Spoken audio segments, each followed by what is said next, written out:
All right, so welcome everybody to OspreyHub for Beginners. My name is Lauren Wilson. I'm the Associate Director of the Office of Student Development. Welcome to our in-person audience and our Zoom audience today. Great to have you all here with us. I'm going to get started with OspreyHub for Beginners. And so this is going to kind of give you an overview of different tips and tricks to learn through OspreyHub, which is our online portal for student involvement.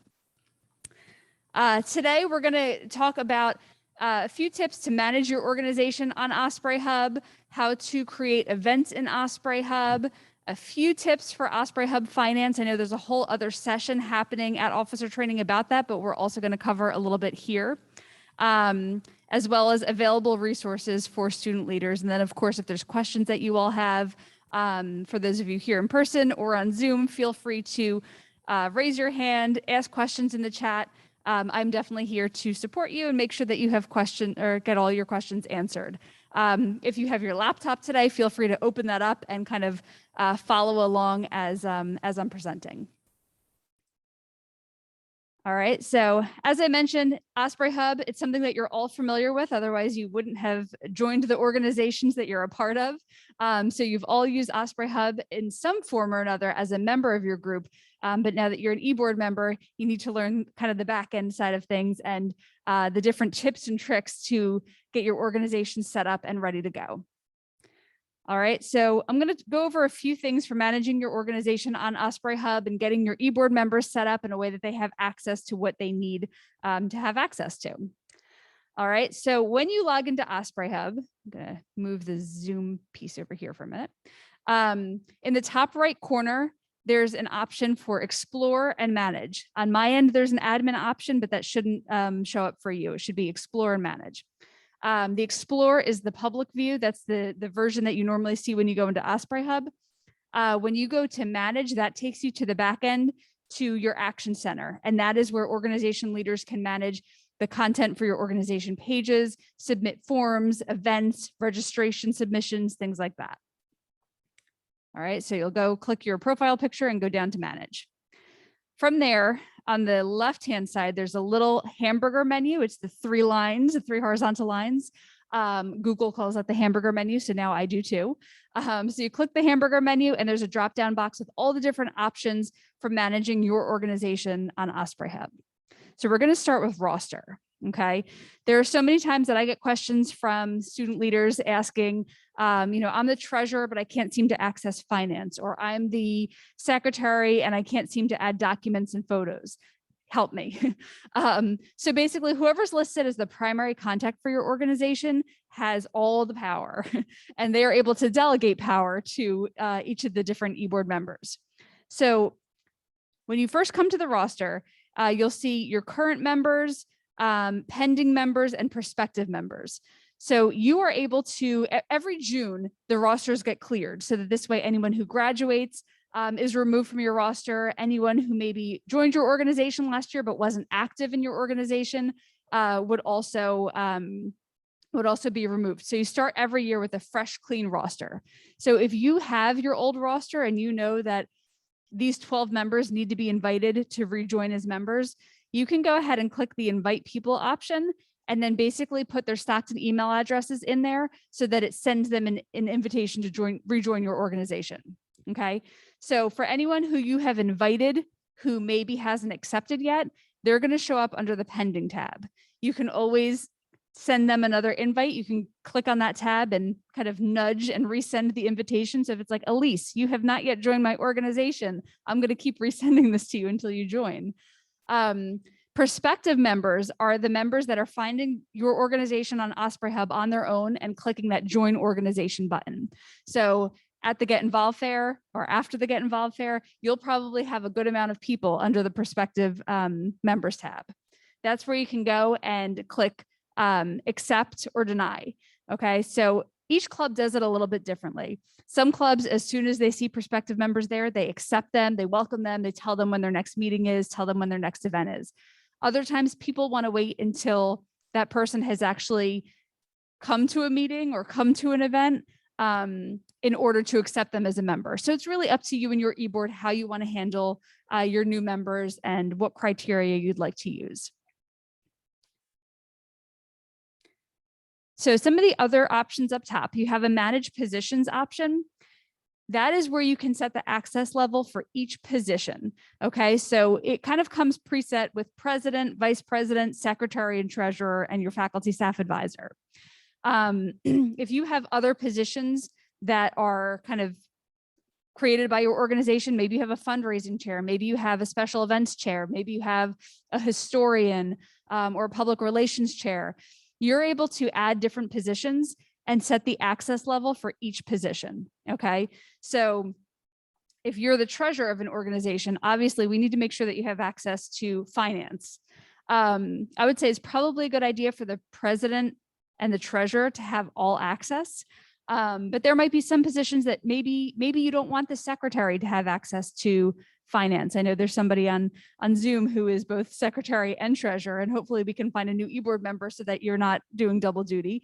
But you know, maybe secretaries shouldn't have access to the financial piece. Maybe they should only have access to uploading documents and photos and you know, adding events.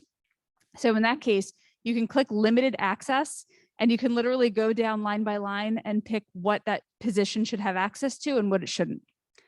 Once you have that set and you have, you know, what access your faculty staff advisor should have, what access your fundraising chair should have, and you go through all the different positions, then you can go down on your roster and basically hit the edit button next to your e-board members who should be assigned to a position.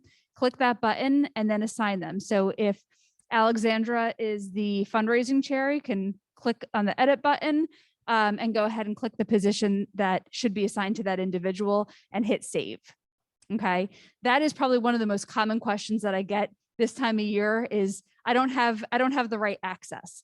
And so if you don't have access to what you need to have access to, contact the person who's listed as primary contact for your organization or your student development advisor, and we can help you to at least get started. Once you have all access, you can go in and start doing this for all the positions. Feel free as we're going through, if you have questions, just raise your hand, or for the Zoom audience, go ahead and put your questions in the chat and we'll make sure that we get to those. All right, so one of the other options that is used pretty frequently is the news feature on OspreyHub. The news, when you first log into OspreyHub, everybody sees kind of the same set of things. So you see the alerts up at the top of the page. You see the clubs that you are a member of. You see upcoming events. And then down towards the bottom is a bunch of news articles. So the news articles will always rotate and show the top 3 most recent articles. So that means depending on the time of year that you're posting, your news article might stay up for a really long time. So if you are a group that put a news article up in July, it might still be showing. Usually this time of year is pretty busy and a lot of clubs are starting to advertise their first meetings and their first events. So the news kind of rotates pretty frequently throughout the day. But it is a great way, just another PR method to get the word out about your group. A lot of clubs use it to kind of tell the stories and highlight club accomplishments. So if you are involved with a service project and you've raised a certain amount of money for a philanthropy, go ahead and shout that out to the world. Because I feel like so many times our clubs are doing events or receiving awards, but they're not telling anybody. They're not telling their story. So make sure that you're telling that story and highlighting all of your accomplishments. It's a great way to recruit new members, talk about the benefits of your organization, how your members can get more involved. It's a great way to kind of promote your members and recognize your members. So maybe your organization can do a member spotlight or a member of the week or member of the month, and just kind of highlight and tell the story about what your superstar members are doing. So the things that they're involved with in your club and how they're contributing positively to your club, but also what are they doing outside that's having a really positive impact. And then lastly, to promote events. Again, a great way to utilize the news feature. The document section of OspreyHub is a really great tool to, even as new e-board members, go in and see what's there. Some clubs use this more frequently than others, but it's a great way to save anything that would be helpful for the next e-board. So if you are all new e-board members, think about like your wish list of like, wow, if I had this, it would be so helpful for me to transition in as president. Make a list of those things and start adding that so that this way next year's president and vice president and secretary and treasurer are set up for success. Okay, so anytime that you have a club meeting, you can keep track of those minutes and add those to documents. If you're doing any event with like guest speakers or outside vendors, or you have a DJ, go ahead and put that contact information together and save it in your documents so that the next e-board basically has like a recipe to repeat that event. With the documents, you can add folders to organize yourself. You can add the different files. You can set the access level so that maybe your meeting minutes are accessible to anybody here at Stockton. So anybody can come in and learn about what the Criminal Justice Society is doing or what the Physics Society is doing. But then maybe there's some things like, you know, if you are saving all of your vendors that you used for Harvest Fest, maybe that's something that only your organization should have access to, so that this way not any student can go in and find all the vendors that you had. But you know, people who are a part of your organization who might need to repeat this event in the future can easily access that document. Does that all make sense? All right. Elections. I didn't go into too much detail on this slide, but know that you can do elections through OspreyHub. Especially this year, I feel like a lot of clubs are starting off the year either doing double duty and holding two e-board positions, or maybe they are the president of a club, but really needing to recruit every other position, you know, for their organization.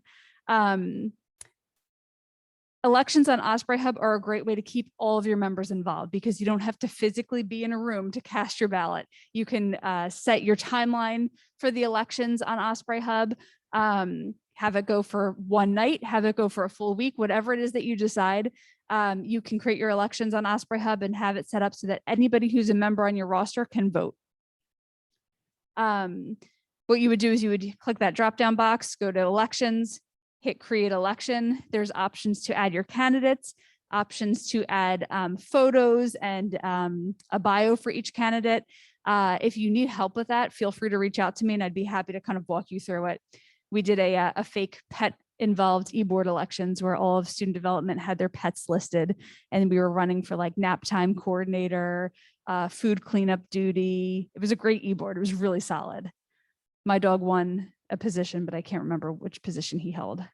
But so yeah, so events in OspreyHub, this is another big part of what you'll be doing and how you'll be utilizing the OspreyHub system.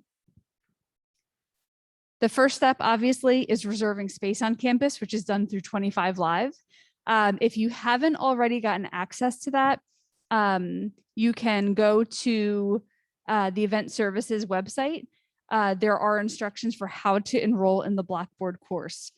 From what I hear, if you go to Blackboard and put ESC in the search box, it also pops up that way, and you can see the 2021-2022 course that you can enroll in. Once you do that, you will be able to get access to 25 Live and reserve space.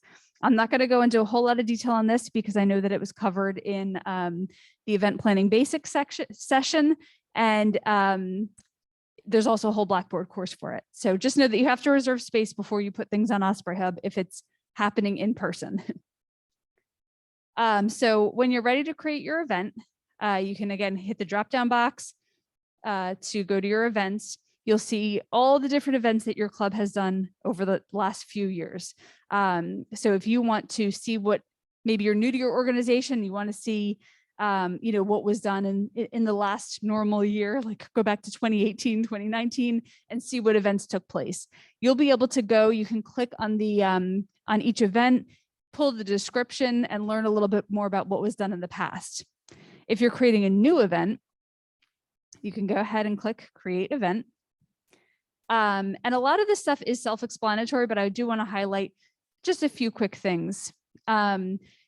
Obviously, you'll add your event title. You have to pick a theme. You can only choose one theme. So just choose the one that's best. Add a brief description. If you are doing an event in person, go ahead and put the actual physical location of your event. But if you are doing an online virtual program, click online location and you can dump all of your Zoom instructions, any passwords that you might have. You could put all that information over here. I need to pause and take a quick drink.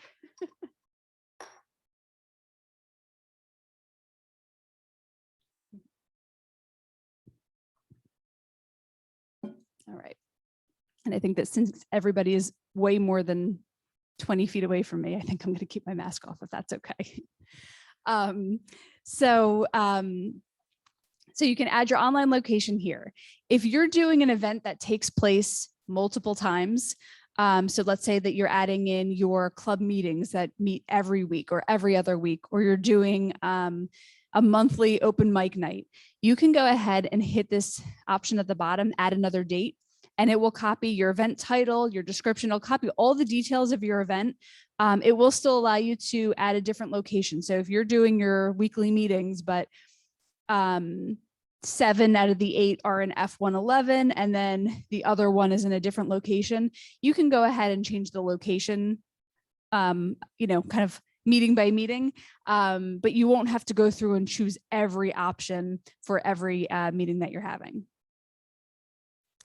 Sorry, I'm just seeing in the chat. If it's a hybrid event, would we put the Zoom stuff in the description? Yes. So that's kind of what I did today. And I realized I'm like, oh, I wish there was a way to do both. So when I added the descriptions for officer training, I put the physical location, but then I also just added the Zoom link right in the description. So yeah, unfortunately we can't add both, but that's how I would do it for a hybrid event. That's a really good question. The other thing, when you're adding location, if it is a physical location on campus, you can choose to add a map or not have a map. So I would say for people who are on campus, if your primary audience is students and staff, you probably don't need to tell them where the event room is. You probably don't need to tell them where the TRLC is.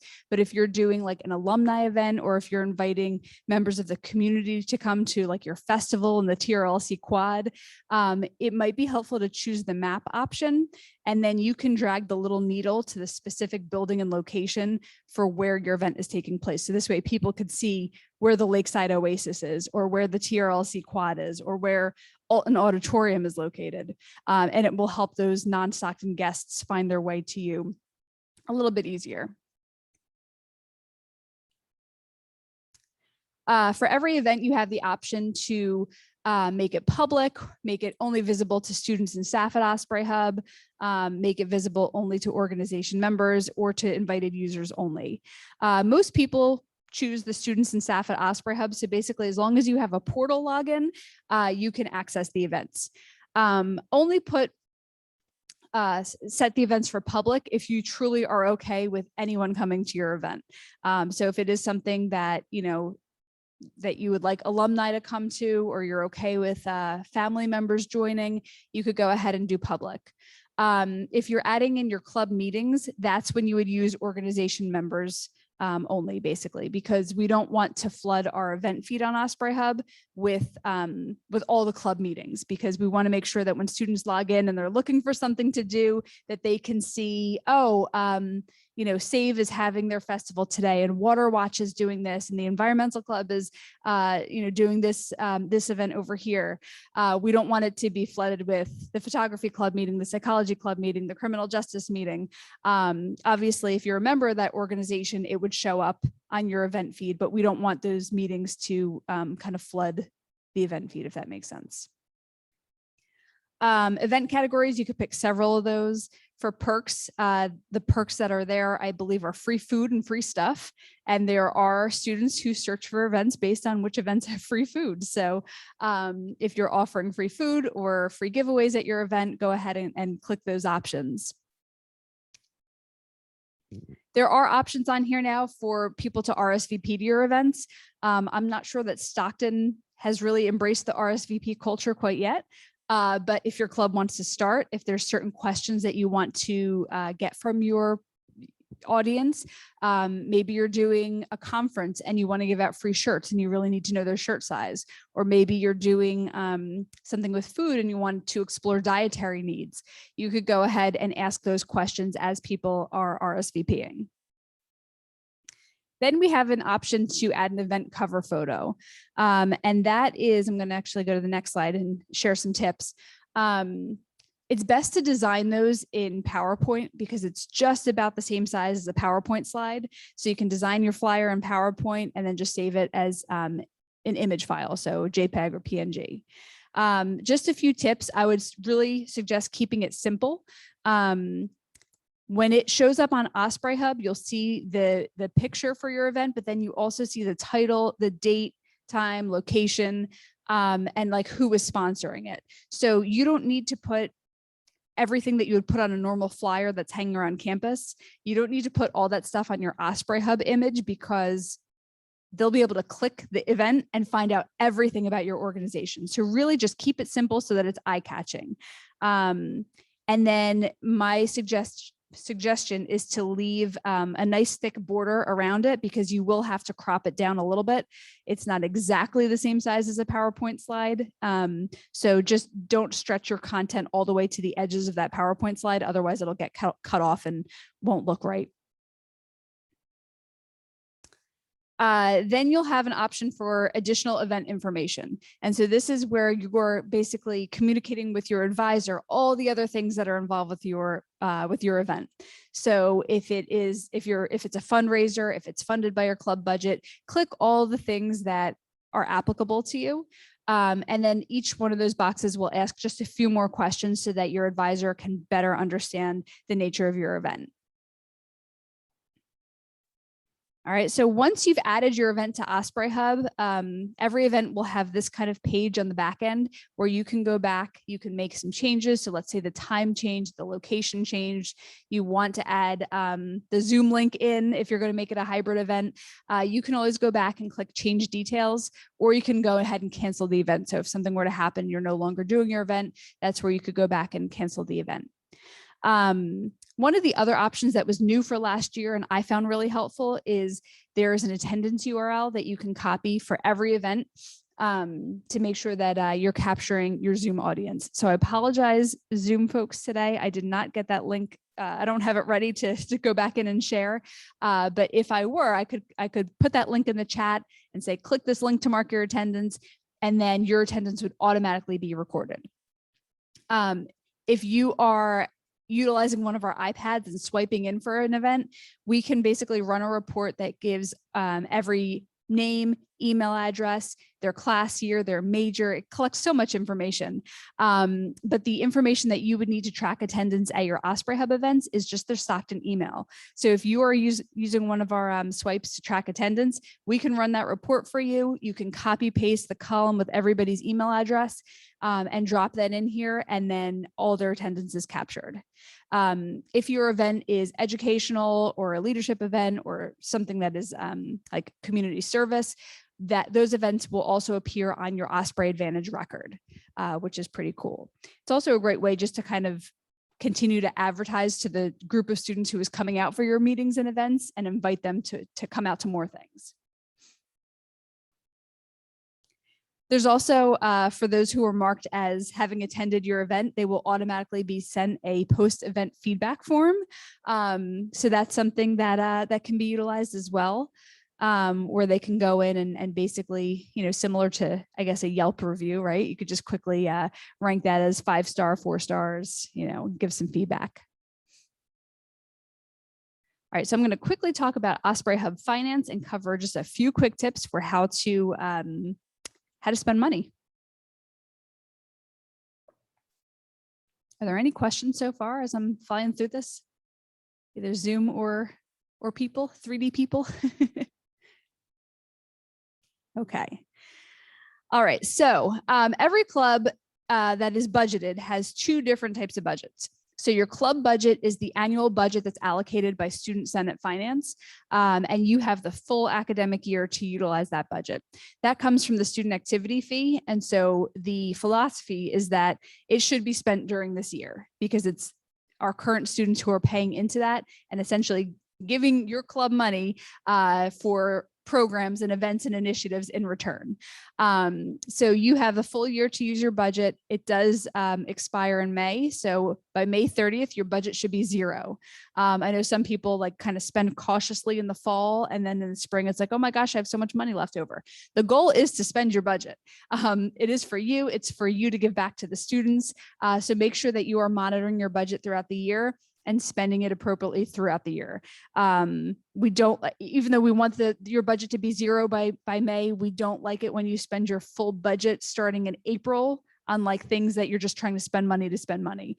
We really want you to spend with a purpose and really plan that out from the fall rather than waiting until the last minute to utilize your budget. Your revenue is the money that's generated from your organization through fundraising. So if you're doing a bake sale, if you're doing an apparel sale and putting the extra money towards, a fundraiser, the money that your organization raises can carry over from year to year.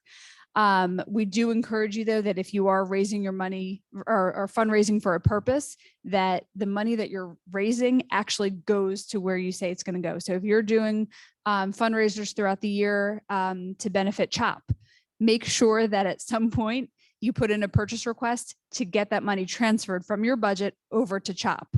Otherwise, it just doesn't feel right if you're doing all this fundraising and you're never actually giving the organization the money. So we want to make sure that we close the loop on those fundraisers and get the money where it needs to go. All right, so to access finance, you would go again into the manage side of things, click on the little hamburger menu, go all the way down to finance. And then this is where you can see just your preview of everything. So if you click on accounts, you'll see what you have in your budget and what you have in your revenue. If you were to click on purchase requests and funding requests, that is where you can see a history of what your group has submitted in the past. So you can see all the purchase requests that were done last year, the year before, the whole history is there for you to review. So differences between the purchase request and the funding request. A purchase request is when you're spending money that is already there, already in your account, whether it's your club budget or your revenue, it's spending money that your club has. And it's necessary for every single expense that you do. So if you're doing a catering request, a print shop request, all those things also need to be filed as a purchase request. A funding request is when you're requesting additional funds from Student Senate. So if you're doing an event, maybe you have a little bit in your budget, but you really need an extra $500 to make this happen. Funding request is when you're asking Senate to support your club with extra money to support an event, an initiative, a trip. Sometimes it's also referred to as a supplemental request, but in OspreyHub, it's called a funding request. So purchase request is money that you already have in your budget that you're looking to spend. Funding is when you're asking for more. All right, so to do either one, you would go up to the top corner in OspreyHub, create new request, and then drop down whichever one you're looking to do. Okay, so we'll start with purchase requests. Again, most of this stuff is self-explanatory. Subject could be supplies for university weekend tabling activity. How much you are requesting. If you are taking a credit card to go to a store, so let's say that you want to pick up these supplies for activities at Michael's, Party City, and Target, you can go ahead and just estimate how much you think you're going to spend. So let's say you're thinking you might spend $200 between those three stores. If you come back with your receipts and you only spend 120, then only 120 will come out of your budget. But it's better to kind of overestimate rather than underestimate, because it makes our jobs a little bit easier when we're going back and making sure that you have all that money in your budget. So I would say overestimate is better than underestimating. If you are putting in, if you're putting in a purchase request for something where you know the set amount, let's say that you're hiring a DJ and it's $250 to do your 4-hour event, go ahead and put the exact amount, and then you would upload the quote or the invoice as documentation. Down here where it says account, that's where you'll choose between whether this money is coming from your club budget or from your revenue. The payee, so many people put their own name here, but you are not the payee. The payee is who is receiving the money. So if it's, DJ Joey T, then you would write Joey T's name there, okay? The full name. If you are shopping at Amazon, then Amazon is the payee. Chartwells might be the payee if you're putting in a catering request, but it is not, payee is not the person who's filling out the form. For categories, you can only select one, and sometimes there might be expenses that you could check off 2 or 3 different boxes, but check off the one that fits best.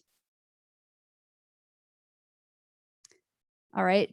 As you scroll down the form, it's going to ask you for the vendor information. It's going to ask you for the URL of the event page. So basically, the first step is to make sure that your event is an OspreyHub, and then you would put the URL from that specific event in here, because every purchase that we make at Stockton has to be linked to either an event or an initiative.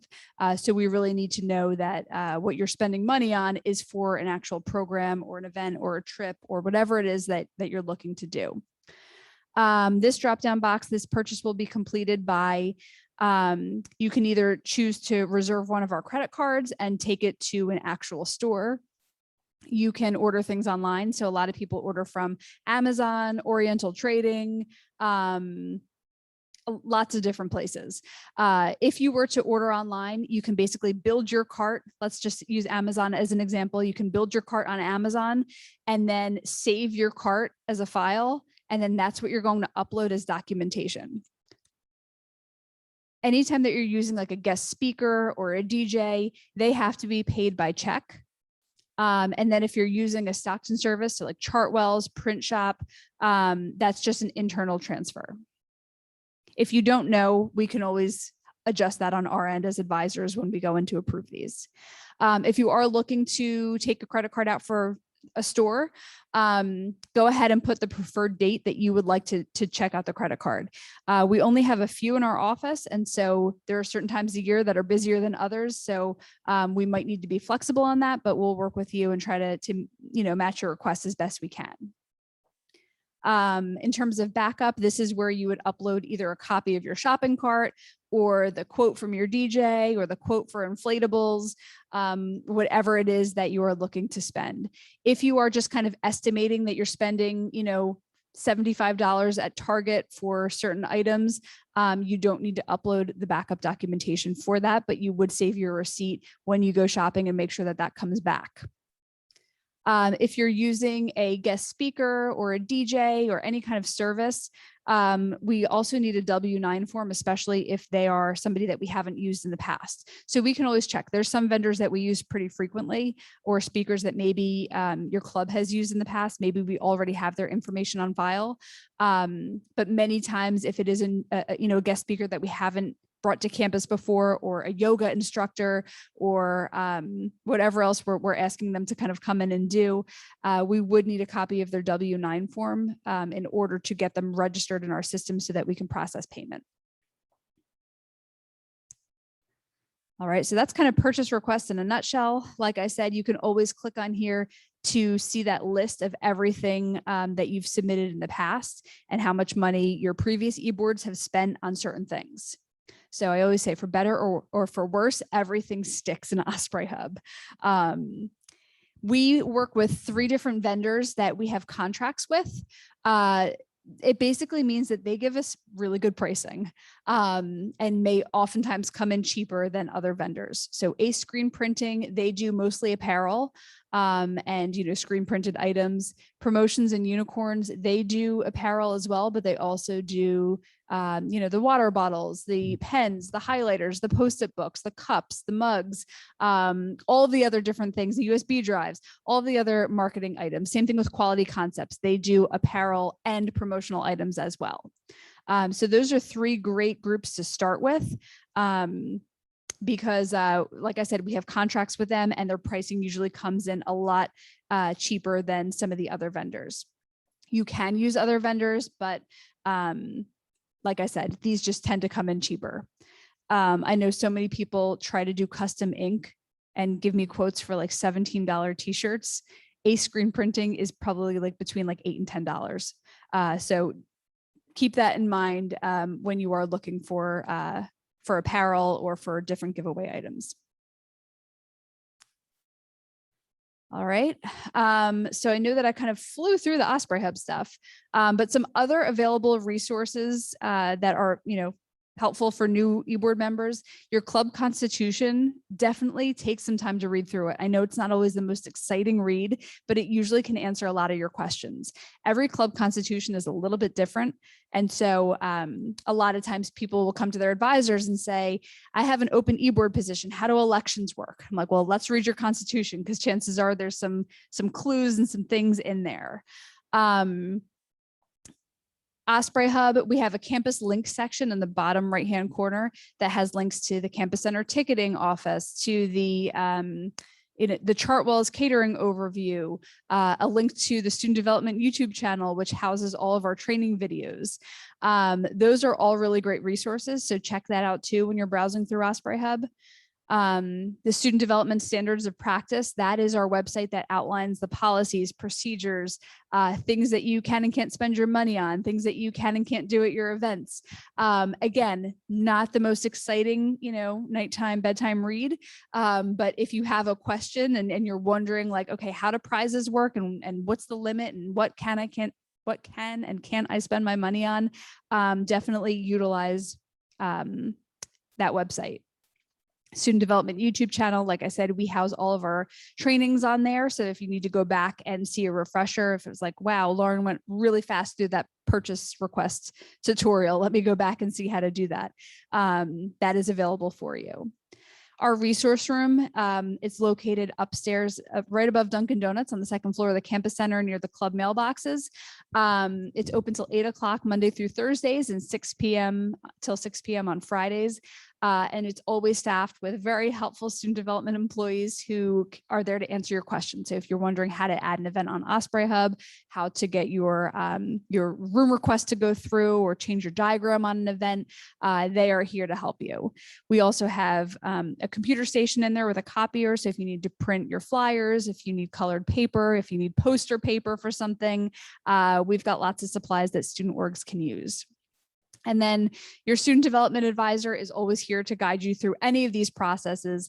And I didn't put faculty and staff advisor on here, but I don't want to leave them out either. Your faculty or staff advisor is also an amazing resource. They're usually the ones who are a little bit more skilled in the content area. So like I know Joe Thompson advises the Society for Physics, but he might not be able to help you with finding a guest speaker for your program, whereas your faculty or staff advisor probably has a much stronger skill set in that area and more connections to that content area.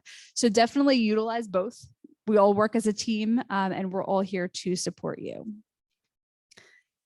So that kind of leads me to the end. Are there any questions either from those of you here in person or those of you on Zoom?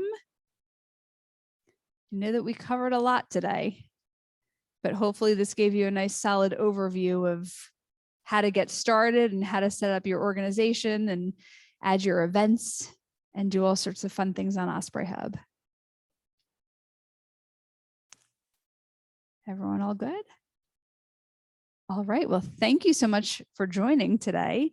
I am going to go ahead and stop the recording now, and I will hang out a little bit longer in case anybody has questions.